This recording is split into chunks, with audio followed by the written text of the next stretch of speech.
Hello everyone, welcome to the session. RBI grade A और B, यानी कि चाहे आरबीआई ग्रेड ए एग्जाम आता है चाहे RBI grade B, phase one के अंदर रीजनिंग सेक्शन को आप किस तरीके से प्रिपेयर करेंगे वो इस वीडियो में हम डिस्कस करने वाले हैं।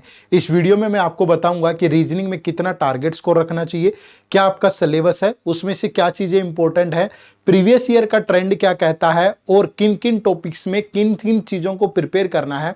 और एंड में आपको एक प्रॉपर स्टडी प्लान भी मिलेगा फॉर नेक्स्ट 90 डेज, ताकि आप बहुत अच्छे से अपनी प्रिपरेशन को कर पाएं। और ये भी बताऊंगा कि कौन से सोर्सेज आपके लिए बेस्ट रहेंगे। बस वीडियो को एंड तक जरूर देखिएगा।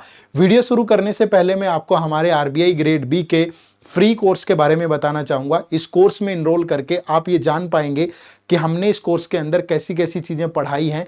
हमारी बहुत सारी डेमो वीडियोस आप देख पाएंगे, इसके अलावा नोट्स चेक कर पाएंगे, स्ट्रेटेजी और टेस्ट सीरीज चेक कर पाएंगे, ताकि आप इसमें इनरोल करके एक इन्फॉर्म्ड डिसीजन ले पाए कि मुझे मेरे लिए ये कोर्स बेस्ट है कि नहीं। तो इसका लिंक इसी वीडियो के डिस्क्रिप्शन में है, जाकर के आप इस कोर्स में एक बार इनरोल करके जरूर चेक करिएगा कि हमारा कोर्स कैसा है। वीडियो को शुरू करते हैं। सबसे पहले कट ऑफ ट्रेंड जानना बहुत जरूरी है। क्यों जरूरी है? क्योंकि अगर मुझे यही नहीं पता होगा कि मुझे मिनिमम कितना टारगेट स्कोर रखना चाहिए इस एग्जाम में, तो सारी जो मेहनत है वो पानी में चली जाएगी।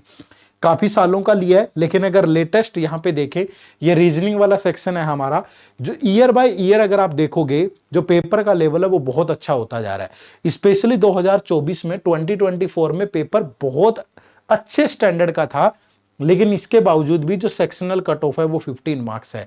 यहां पे मैं स्ट्रेस क्यों डालना चाह रहा हूं, क्योंकि बच्चे सेम आप क्वांट में भी देखोगे 7.5, जो आप यहां पे टोटल कट ऑफ देखते हो ना, वो बहुत ज्यादा चेंज नहीं हुई। नंबर ऑफ वैकेंसीज बहुत कम थी, इसके बावजूद भी इसका सबसे बड़ा कारण क्या है?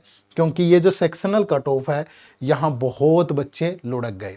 वो रीजनिंग में 15 और क्वांट में 7.5 मार्क्स नहीं ले पाए, जबकि उनकी बाकी सब्जेक्ट्स की तैयारी, मेंस एग्जाम की तैयारी बहुत अच्छी थी। तो ये एक बड़ी वजह है।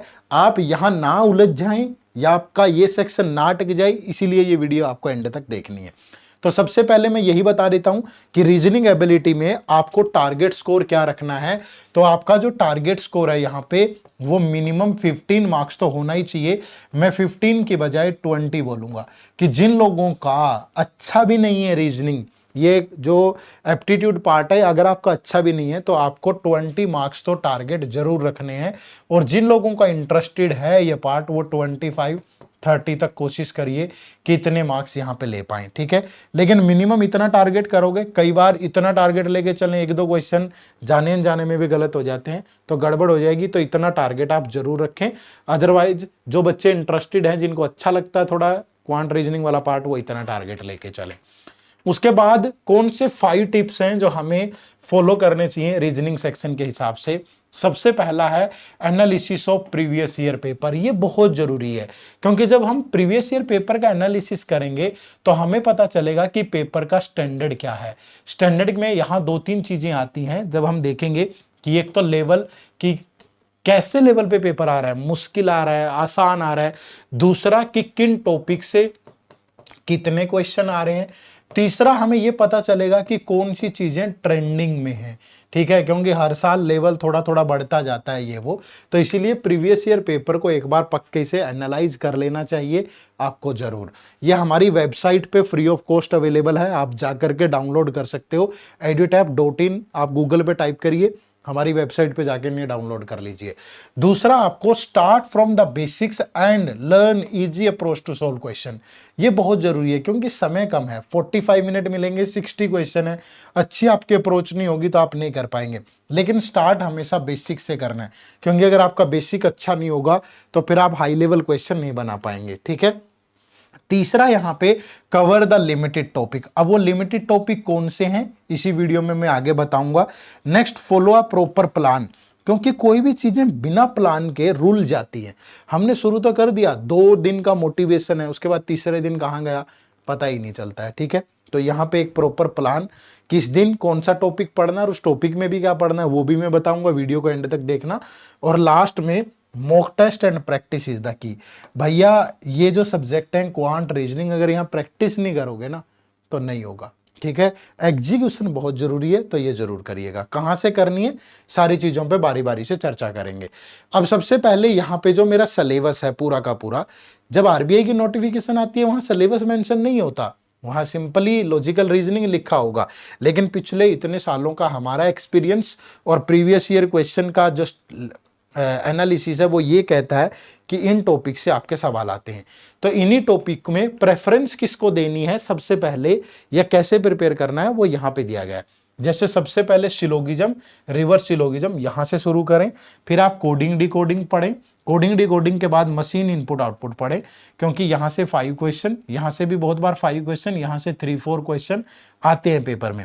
उसके बाद फिर सीटिंग अरेंजमेंट एंड पजल्स, फिर अल्फा न्यूमेरिक सिंबल सीरीज, उसके बाद इनइक्वालिटी, फिर ब्लड रिलेशन, फिर डायरेक्शन सेंस और फिर डाटा सफिशिएंसी। यहाँ पे क्रिटिकल रीजनिंग वाला पार्ट हमने छोड़ दिया, लेकिन बहुत से यूपीएससी की तैयारी करने वाले बच्चे जो यूपीएससी बैकग्राउंड से आए होते हैं उनका ये टॉपिक थोड़ा फेवरेट होता है, तो आप कर सकते हैं, इसमें कोई दो राय नहीं है। यहां से भी शुरू करना चाहें कर सकते हैं।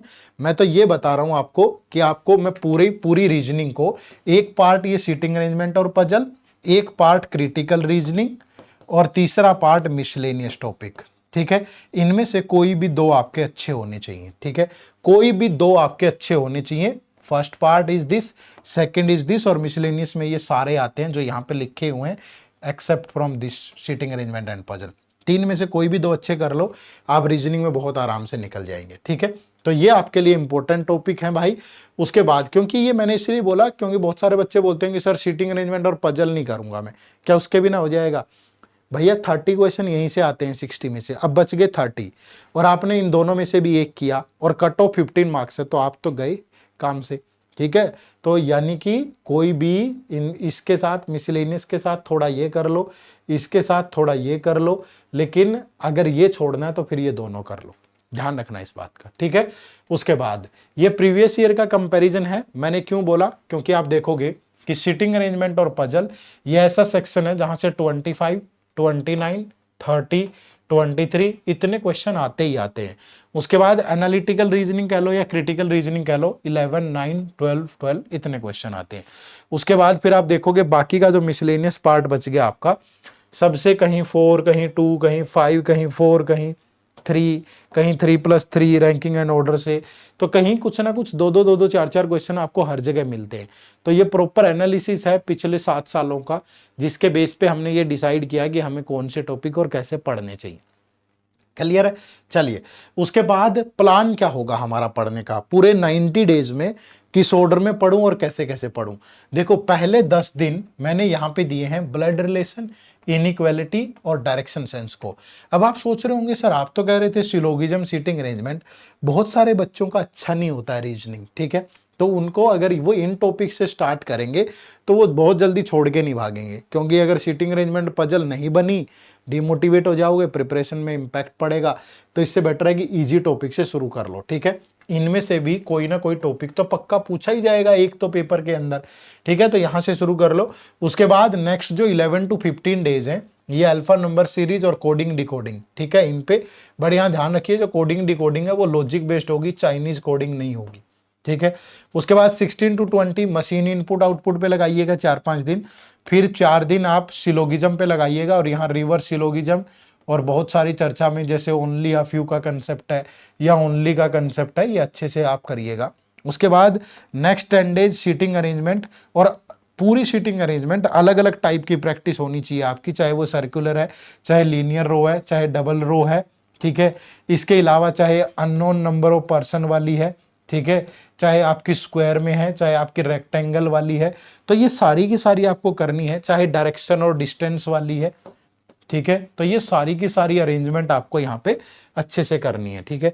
उसके बाद फिर जो नेक्स्ट 10 डेज होंगे वो पजल के लिए होंगे, और पजल में भी चाहे वो बॉक्स वाली पजल है, चाहे हायरार्की वाली पजल है, चाहे मंथ बेस पजल है, चाहे ईयर बेस पजल है, चाहे मंथ प्लस डेट का कॉम्बिनेशन है, ठीक है, चाहे यहाँ पे आप देखोगे आपका फ्लैट वाली पजल है, चाहे फ्लैट प्लस फ्लोर वाली पजल है, ठीक है। और इसके अलावा आप यहाँ पे जो भी आपको कैटेगरी वाली पजल है, मतलब सारी यही हैं जो मैं आपको बता रहा हूं, इन्हीं पजल्स को आपको बहुत अच्छे से करना है। ठीक है भाई, यही आती है बार बार। उसके बाद फिर यहाँ पे अगले 10 डेज दोनों की जम के प्रैक्टिस करिएगा। यहाँ पे आपने सीख लिया बेसिक से अच्छे से कि कैसे किसी पजल को शुरू करना है, सोल्व करना है, कैसे किसी अरेंजमेंट को बनाना है। फिर यहाँ अगले 10 डेज बहुत अच्छे से प्रैक्टिस कर लो। फिर 4-5-6 दिन यहाँ डाटा सफिशिएंसी पे लगाओ।